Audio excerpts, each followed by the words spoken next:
नमस्कार। आज के इस एक्सप्लेनर में हम एक ऐसी अद्भुत माइक्रोस्कोपिक दुनिया में चलने वाले हैं जहां अनगिनत अकेली सेल्स किसी वर्ल्ड क्लास टीम की तरह मिलकर इस बेहद जटिल ह्यूमन बॉडी यानी हमारे शरीर रूपी महानगर को बनाती हैं। तो चलिए सीधे मुद्दे पर आते हैं और इस बायोलॉजिकल ब्लूप्रिंट को समझना शुरू करते हैं। लेकिन आगे बढ़ने से पहले अपनी साइंटिफिक फाउंडेशन थोड़ी सेट कर लेते हैं। आखिर ये हिस्टोलॉजी है क्या चीज? असल में ये ऊतकों या टिश्यूज की एक बहुत ही डीप स्टडी है। इसे माइक्रोस्कोपिक एनाटॉमी भी कहा जाता है। और इस पूरे विज्ञान के पीछे कुछ कमाल के दिमाग थे। जैसे हिस्टोलॉजी शब्द दिया था मेयर ने, बिचार्ट को इसका जनक माना जाता है और मार्सेलो मालपीगी को माइक्रोस्कोपिक एनाटॉमी का पितामह कहा जाता है। तो आज के इस सेशन का आउटलाइन कुछ इस तरह रहेगा। पहला, जीवन का ब्लूप्रिंट। दूसरा, एपिथेलियल कवरिंग। तीसरा, शरीर को जोड़ना। चौथा, लूज और डेंस कनेक्टिव टिश्यूज। और आखिर में पांचवा, हमारा कंकाल ढांचा या स्केलेटल फ्रेमवर्क। तो चलिए शुरू करते हैं हमारे पहले हिस्से से, जीवन का ब्लूप्रिंट, यानी एकदम बुनियादी स्तर से हमारा निर्माण कैसे होता है। अगर ह्यूमन बॉडी की इस स्टेप बाय स्टेप गाइड को देखें तो कहानी शुरू होती है एक सिंगल सेल से। जब बिल्कुल एक जैसी संरचना, उत्पत्ति और एक विशिष्ट काम करने वाली सेल्स आपस में मिलती हैं, तब वो बनाती हैं एक टिश्यू। फिर इन टिश्यूज के मिलने से ऑर्गन्स बनते हैं और कई ऑर्गन्स मिलकर एक पूरा सिस्टम बनाते हैं। और इन सबके परफेक्ट तालमेल का फाइनल रिजल्ट होता है हमारा शरीर। यानी टिश्यू बस सेल्स की कोई रैंडम भीड़ नहीं है, बल्कि एक कॉमन गोल के लिए काम करने वाली एक हाईली ऑर्गेनाइज्ड टीम है। हमारे शरीर का अगर एक नक्शा देखा जाए तो पता चलता है कि ये विभिन्न प्रकार के ऊतक कितनी अलग अलग जगहों पर फैले हुए हैं। और हाँ, इनका काम सिर्फ एक नहीं है। ये शरीर को सुरक्षा देते हैं, बीमारियों से बचाते हैं, सेल्स के बीच कम्युनिकेशन करते हैं, ताकत देते हैं और यहाँ तक कि हमारी मूवमेंट और शरीर की सफाई में भी मदद करते हैं। इनकी ये विविधता वाकई में हैरान कर देने वाली है।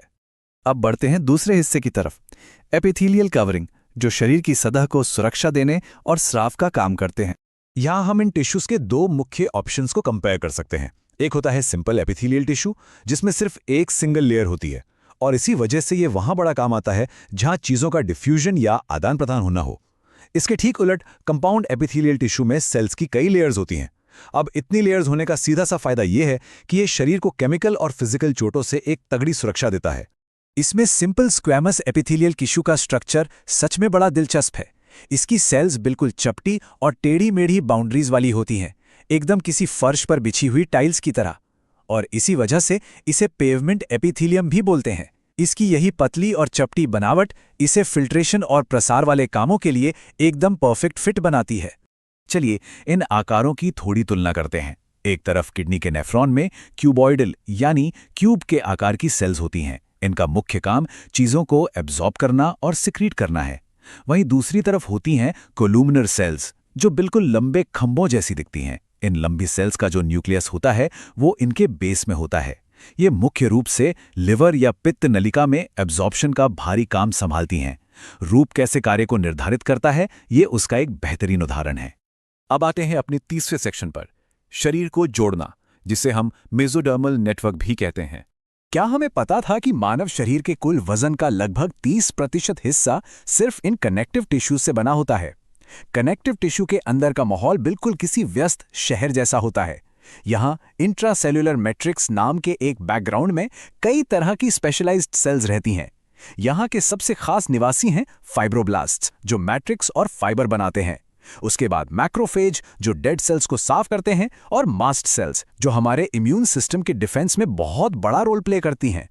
इन मास्ट सेल्स का काम समझना बेहद जरूरी है।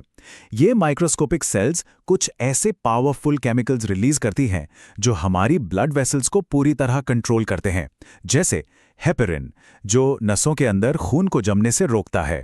जब कोई एलर्जी होती है तब ये हिस्टामाइन छोड़ती हैं, जिससे ब्लड वेसल्स फैल जाती हैं। और हाँ, चोट लगने पर ये सेरोटोनिन निकालते हैं, जो वेसल्स को सिकोड़कर ब्लड लॉस को रोक लेता है। ये अपने आप में एक जबरदस्त केमिकल बैलेंसिंग एक्ट है।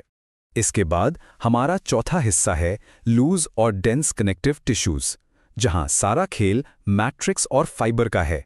इन टिश्यूज को क्लासिफाई करने का एक सिंपल सा तरीका है। इनमें मैट्रिक्स और फाइबर का अनुपात क्या है? एक तरफ लूज कनेक्टिव टिश्यूज हैं, जैसे एरियोलर या एडिपोज। इनमें मैट्रिक्स ज्यादा होता है और फाइबर्स कम। इसलिए ये थोड़े लचीले होते हैं और अंगों को सपोर्ट करने या फैट स्टोर करने के काम आते हैं। दूसरी तरफ होते हैं डेंस कनेक्टिव टिश्यूज। इनमें फाइबर्स बहुत ही टाइट और सघन रूप में पैक होते हैं, जिसकी वजह से इनमें जबरदस्त मजबूती होती है। डेंस रेगुलर टिश्यू के केस में कोलाजन फाइबर्स एकदम समानांतर और कस के पैक होते हैं और मैट्रिक्स के लिए जगह बहुत कम बचती है। फाइबर्स की यही हेवी पैकिंग टेंडन और लिगामेंट्स को उनकी वो सुपर स्ट्रेंथ देती है, जिससे वो भारी दबाव के बाद भी हमारी हड्डियों और मांसपेशियों को टूटने से बचाए रखते हैं। और अब आखिरी सेक्शन, हमारा स्केलेटल फ्रेमवर्क, यानी हड्डी और कार्टिलेज का बुनियादी ढांचा। ये हमारी बॉडी का बेसिक सपोर्ट सिस्टम है। इसके बिना हम शायद सीधे खड़े भी नहीं हो सकते। यहाँ एक बड़ा मजेदार कॉन्ट्रास्ट देखने को मिलता है। एक तरफ बोन यानी हड्डी है जो बेहद कठोर होती है क्योंकि इसका मैट्रिक्स कैल्शियम और फास्फोरस जैसे मिनरल से भरा होता है। दूसरी तरफ कार्टिलेज है जो सॉलिड तो है लेकिन उसमें थोड़ी इलास्टिसिटी यानी लचीलापन होता है। इसके मैट्रिक्स में कॉन्ड्रिन नाम का प्रोटीन होता है।